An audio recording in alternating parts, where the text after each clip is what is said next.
por si duhet të kujdesemi që mos ta humbim freskin edhe gjatë muajve më të ngrohtë të vitit, nga kujdesi bazë i lëkurës tek mbrojtja kundër rrezeve ultravjollce e deri te trajtimet estetike si botoksi, fillerat.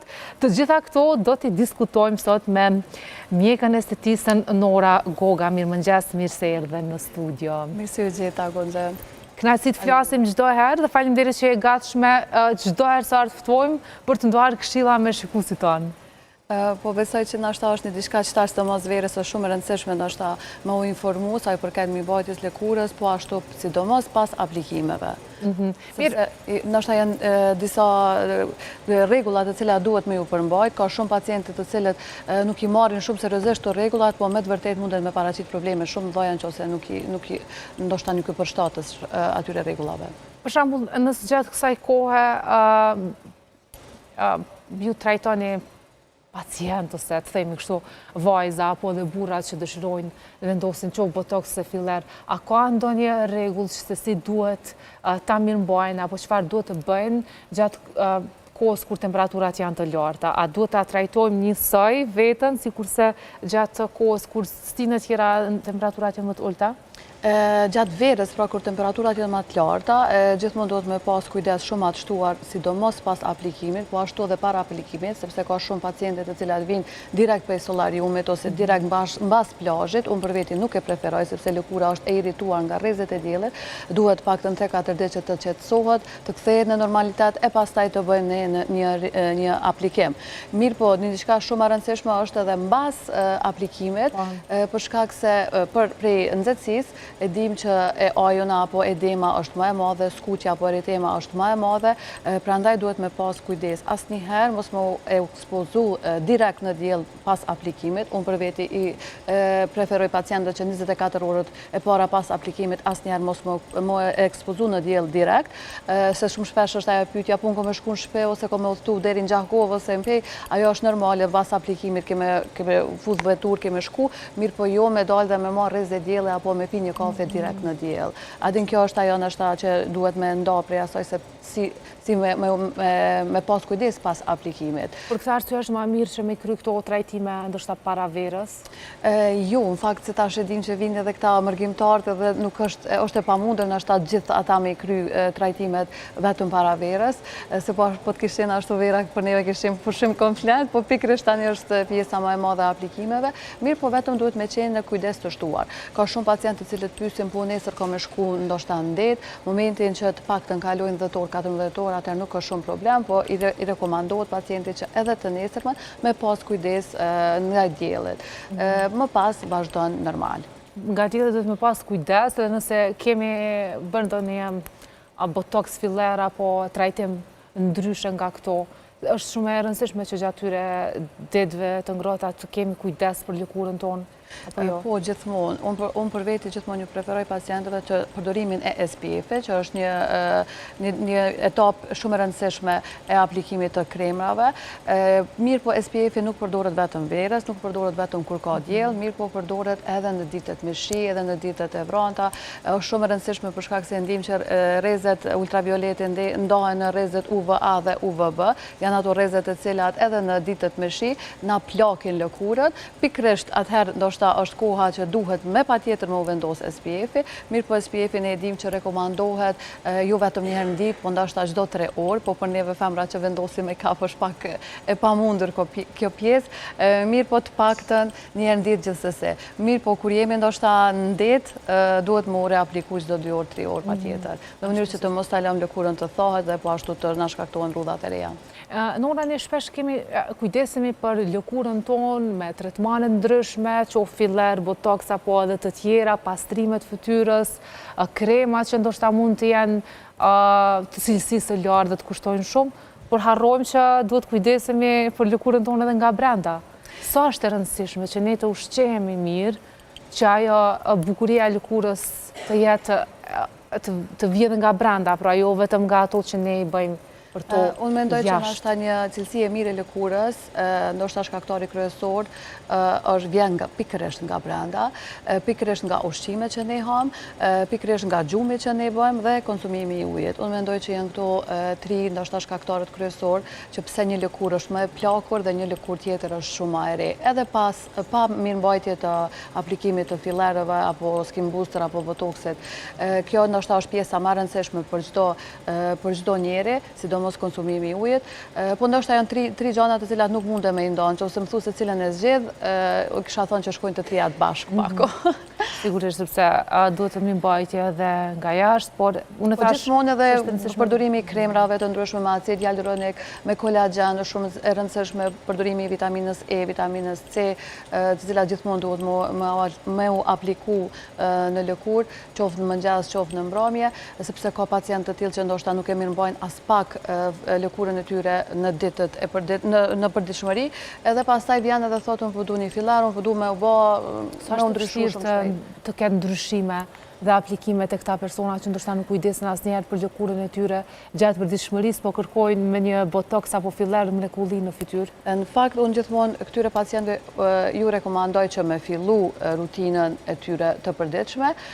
Mirë po, para aplikimit ndoshta të ndonjë filleri, gjithmonë shkoj me një skin booster, i cili bën hidratimin e lëkurës, sepse këta persona së pari nuk e kanë lëkurën e hidratuar dhe nuk mundesh direkt me vazhdu me një botox apo filler, dhe e dim që filleri po ashtu bën hidratimin e lëkurës, mirë po skin boosteri janë ndihmojnë edhe më shumë. Kështu që gjithmonë ju preferoj hidratim sa më të madh e pastaj mbushje apo dhënien e volumeve të ndryshme. Sepse më përpara do thotë vendoset shëndeti i lëkurës dhe pastaj bukuria apo nëse do egzagjerimi apo zmadhimi i volumeve. Shpesh egzagjerime dhe zmadhime ndoshta edhe të tepruara ka nga klientët. Edhe nuk po du me ju referu veç grave, sepse ndërhyjnë dhe burrat, dhe edhe burrat kërkojnë që të kenë mollza më të mëdha apo buzë më voluminoze. A teprohet? A mendoni që teprohet? Çfarë sheh syri juaj? Marrim shembull ndoshta shumë fytyra publike që shohim në ekran, këngëtare, moderatore, apo dhe ato që shohim në rrjetet sociale, influencere? Ku jemi deri më tani me këtë mendësi dhe vedije? Në fakt, është e pru, është e vërtet, mirë po këtë kohën e fundit, sidomos këta muajt e fundit, është kthy shumë në naturalitet. Është bën një trend më kthy, ka filluar edhe trendi i shkrirjes së fillerëve, që mua po m'pëlqen shumë, sepse në ato dozat e mëdha po humba identiteti jot dhe e kemi thënë 100 herë që jemi pa të gjithë njësoj. Mirë po në momentin kur ti riaplikon diçka që vetëm e ndryshon është atë fiksim që ti e ke pas, atëherë me të vërtet ja vlen. Unë gjithmonë e kam thënë dhe vazhdoj ta them që momentin kur të shet dikur dhe thotë sa mirë po duket goxha, mirë po nuk e di nëse ka bë diçka ose jo, atëherë mendoj që ajo është puna më e mirë që mundet me u kry prej një profesionisti. Mirë po në momentin që prej larg vrehet që ke bën një filler apo diçka tjetër, atëherë nuk mendoj që është ajo puna më e mirë që mundi me bë. Unë për vete kam plot pacientë të tilla që kërkojnë, mirë po nuk e aplikoj. Po pse çka dallon ku është ai kufirin mes asaj që mos me egzagjeru, sepse po mundohem ndoshta me kuptu edhe profesionin që unë nuk e njoh shumë mirë. Për shembull, ndoshta vjen një paciente edhe ka volumin e buzës vet që ja ka fal Zoti, edhe thotë ka marrë me mbush buzët, po ndërkohë ndoshta vijat e buzëqeshjes i ka shumë të thelluara, po flasim ndoshta për një moshë 30, 34, 40 vjeçare, ose i ka vijat në ballë shumë të theksuara, mirë po ajo vjen për volumin e buzëve. Tash në momentin kur vjen një pacient, unë gjithmonë e bëj një inspektim vizual dhe shoh se me të vërtetë se çka ka nevojë. Edhe gjithmonë ndoshta ajo referenca ime është që mos e bë buzën, po nëse ndëgjon mua, mundesh me bë një riaplikim tek vijat e buzëqeshjes ose tek vijat e ballit që me të vërtetë ja vlen që të bën ty një rifreski te fytyra jote, po jo te pjesa e buzës. Unë mendoj që pjesa më egzageruar tek ne është buza.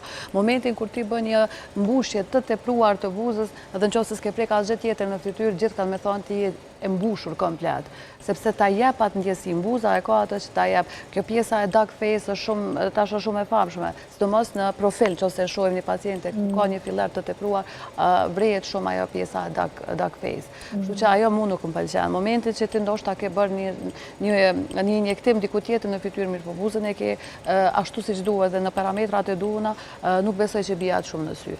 Po në diçka tjetër përveç buzës është edhe mollza. Edhe mollza e tepruar po ashtu bie shumë sy, kështu që tek buza dhe te mollza gjithmonë duhet me pas kujdesin. Edhe çka kom vret kohëve të fundit është edhe kjo pjesat e syre. Po, kjo pjesa undereye që mbushet me filer, mirë po jo të gjithë pacientët janë ndoshta kandidat për këtë pjesë, për shkak se e dim që aty është një muskull shumë i hollë dhe unë për vete nuk e preferoj. Po thuj se e kom heq komplet ndoshta nga trajtimet, për shkak se ka shumë, unë e shoh që vinë prej klinikave tjera, sidomos tash që vinë mërgjimtar që kanë bën ndërhyrje atje dhe zakonisht i bëjnë jo profesionist për shkak se te një mjek atje kushton shumë shtrejt riaplikimi i fillerit dhe vjen me probleme të ndryshme. Zakonisht me qeska të rritura, sidomos ata persona të cilët kanë qeska të pjesa poshtë synit, asesi nuk duhet më apliku filleri, për shkak se rritet qeska edhe më shumë, sepse filleri vendoset aty ku ka vend, ku ka hapësirë dhe pikërisht shkon tek qeska. Edhe nëse ti nuk e ke vendos. Kështu që ata që kanë qeska duhet patjetër me shku te një kirurg për me largimin e qeskave, po jo rimbushje me fillar asnjëherë. Pikërisht këta është problemi më i madh që vijnë pastaj edhe duken si të sëmur. Dhe shumë shpesh kanë pacientë që kanë shkuar nëpër mjek të ndryshëm duke mendu se kanë probleme me veshka, sepse pikërisht e dim që veshkat japin qeskat, për formimin e qeskave. Në fakt me veshka kanë qenë shumë mirë, por problemi ka qenë tek rimbushja e fillerit, sidomos kur është në doza të mëdha. Unë vetë kam pas një paciente 24 vjeçare që ka mbush pjesën e këndit të lotit dhe domethënë është ka ardhur me atë pjesën e qeskave, edhe gjithmonë thonë se asnjëherë nuk e kam pasur në këtë pjesë, po prej kur e kam bërë mbushjen, atëherë më është formu kjo pjesa. Dhe tha kam qenë tek mjek të ndryshëm për pjesën e veshkave, mirë po është krejt në rregull. Dhe momenti që e palpova e pashtë është fillar. Dhe kemi shkri dhe mas 24 orë pacienta dërgoi foton dhe ishte krejt në rregull. Tash vazhdon gjithmonë me skin booster, po jo me mbushjen e. Nora, pra, shpesh herë këto egzagerimet edhe që i kërkojnë vetë klientët, po njëkohësisht edhe trajtimet që i bëjnë profesionistët, din të janë të dëmshme, din shkaktojnë probleme shëndetësore. Sa janë të shpeshta, kemi pash edhe shpesher kemi dëgju eksperienca ndryshme, vajza që të regojnë që ndonjëherë kam pas problem me hap syrin, për shkak nuk e di, vendosis jo të rregullt botoksit në pjesën e ballit. Sa du të kemi kujdes në këtë drejtim? Gjithmonë duhet me ditë doza caktuar më u apliku, edhe vendi aplikuar, muskuli i duhën. Po ashtu edhe rregullat, sidomos te botoksi, rregullat pas aplikimit duhet më mirëmbajt asesi. Unë gjithmonë them se aq sa është e rëndësishme aplikimi i një profesionisti, aq është i rëndësishëm edhe mirëmbajtja e rregullave nga pacienti. Po, ka raste të tilla të cilat kanë ardhur shumë shpesh klinik me ptoza të ndryshme apo rënja e qepallës së syrit, mirë po kjo varet nëse aplikuesi ka bërë injektimin e duhur, dozën e duhur, vendin e duhur, apo pacienti nuk e ka mirëmbajt rregullat që i është dhënë nga profesionisti ndoshta. Mirë po është një diçka që është pak vështirë me u tërheq, sepse e dim që kjo pjesë nuk tërheqet, nuk është sikur filleri që e përdor hialurondazën dhe shkrihet, mirë po i duhet kohë dhe të presim. Kjo i ndihmon vetëm me kompresat nxehta. Momenti që e mbajmë me kompresat nxehta, e shohim se ka një lirim të muskulit, mirë po i duhet kohë të paktën një muaj e gjysmë në mënyrë që të ngritet prapë rënja e qepallës. Ka pacienta të tillë të cilët vinë edhe me shikimin e dyfisht, do thot mundet me pas komplikacione të ndryshme të cilat po t'i dinin pacientët do zgjidhin mirë vendin se ku do shkonin. Pra shpesh edhe pacientët nuk janë mirë të informuar se sa të rëndësishme janë se s'la pjesë e fytyrës, se s'li muskull që e kemi në fytyrën tonë. Po, shumë e vërtetë. Po që edhe në studiot ndryshme që s'kanë bëjnë as pak me ordinanca specialistike, mjekësore, bën trajtime të tilla. Po, ato e kemi, e dim. E kemi parasysh një storje të realizuar nga kolegët tona këtu në KIKS Kosova, në një studio të flokëve që bëhet një tretman i tilla, po trajtim ose fillar, mbushje. Po, unë gjithmonë i vë faj atyre që shkojnë aty, sepse duhet me ditë se ti vetë kujt po ja beson fytyrën apo shëndetin tonë, pa marrë parasysh vetëm për ndërhyrjet estetike, po edhe për çdo gjatë tjetër, unë mendoj që duhet me zgjedh mirë vendin dhe kujt po ja beson atë pjesë. Mirë po, ndoshta kjo është pjesë që duhet mu marrë shteti me këtë pjesë, ndoshta nuk është pjesë e jamja të klasë për këtë pjesë. Mirë po, në gjithmonë them, kjo është zgjedhje individuale dhe duhet me zgjedh ti se ku don. Pastaj kur ndodhin ato komplikacione gjithmonë drejtohesh tek një mjek. Jo se një mjeku nuk mundet me i ndodh. Mundet, gjithkujt mundet me i ndodh. Mirë po është një diçka ndryshe kur i ndodh një mjeku dhe ndryshe kur dikujt që është jo profesionist, sepse duhet me ditë edhe me zgjidh pastaj këtë pjesë, se çka mund të mendon. Ndërsa sa i përket botoksit, unë mendoj që është një pjesë e rrezikshme e aplikimit të tij. Mirë, po kur bëhet ashtu siç duhet, nuk mundet me pas probleme asnjëherë. Botoksi gjithmonë është përdor, fillimet e tij është përdor ndoshta për pjesën e mjekësisë, jo për estetikën. Për estetikën është bë shumë vonë është bë i njoftën.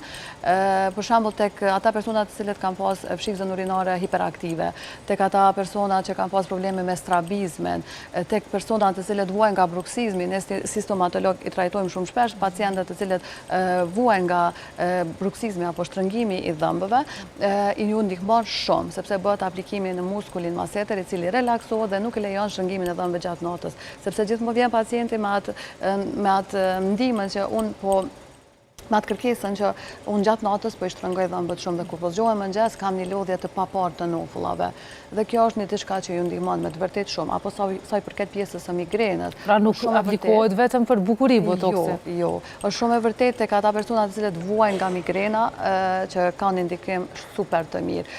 Mirë, po për migrenën janë pikat e veçanta të cilat duhet mu apliku. Mirë, po shumë shpesh ka ndodhur që kemi përdorur ndoshta tek pjesa e ballit, tek pjesa e syrit, aty ku e kanë edhe pjesën e estetikës dhe me aq ka ndikuar shumë edhe tek pjesa e migrenës. Kështu që mundemi me i shëru dy në një. Me i shëru dy në një. Një kompleks dhe një dhimbje, që është shumë e bukur kjo. Nëse një grua ka buxhet vetëm për një trajtim, çfarë preferon? Gjithmonë ato që ka nevojë, jo ato që s'ka nevojë. E ceka dhe merret sa i përket. Jo ato që don, pra, jo buzët i ka.